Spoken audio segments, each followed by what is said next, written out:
Com us ha explicat en Ramon, aquest projecte d'exposició neix paral·lelament al projecte d'exposició al Palau Robert.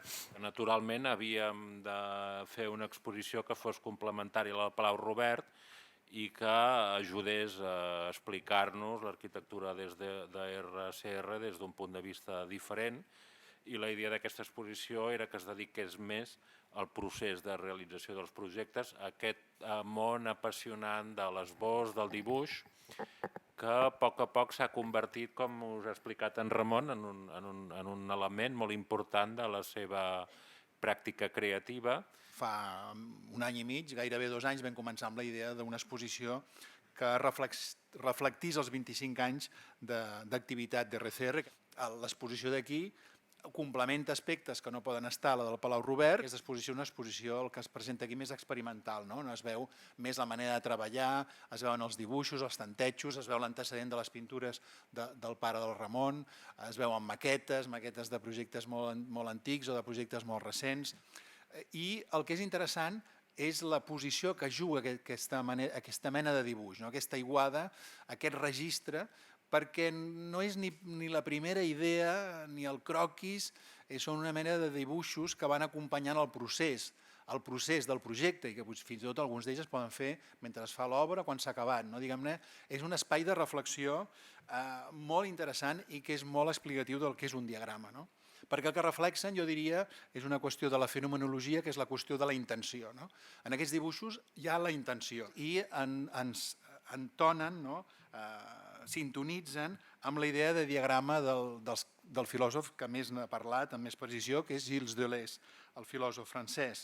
En el seu llibre La pintura, el concepte de diagrama, precisament quan explica què és un diagrama i utilitza la pintura de Paul Klee i Francis Bacon, ens insisteix que el diagrama és precisament allò que amb una mena de mecanisme zen, un mecanisme de depuració, el que es fa és trencar amb els clixés, trencar amb les convencions, trencar amb la rutina. I això, d'alguna manera, és una de les coses que per RCR ha sigut sempre clau, aquest repte, aquesta ànsia de perfecció, d'evolució, d'intenció, de no repetir-se. Cada projecte és un salt, intentem el buit, és un salt de risc. I és un salt que en el procés hi ha una certa insatisfacció permanent, en què voldries que allò esdevingués més. I això per mi és clau això, en qualsevol tipus d'activitat artística. A la que tu estàs cofoi del que fas, estàs mort. Per tant, el canvi ha de ser benvingut sempre.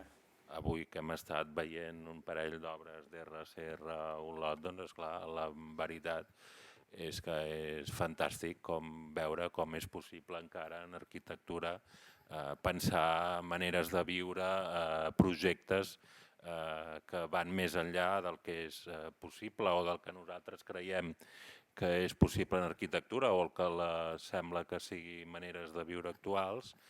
I en aquest sentit jo crec que és molt gratificant veure com tot això és una realitat. Ens agradaria que realment el que fem acabés estat contaminant de bellesa, no? Segurament, fins i tot et diria que és dels pocs sentits que trobem que té la vida. Per mi, la bellesa és algo que t'atrapa i que realment no pots parlar-ho des de la raó. És a dir, jo dic, a vegades hi ha projectes bons que un bon projecte, jo dic, pot disparar la imaginació. Un projecte més bo pot disparar una sèrie de comentaris i de discussions, però un projecte vell, per mi, no toca cap d'aquests temes, no toca la raó. És algo molt més intern. Diguem, tu saps que allò esdevé algo especial, però en realitat no tens necessitat de raonar-ho i de parlar-ho.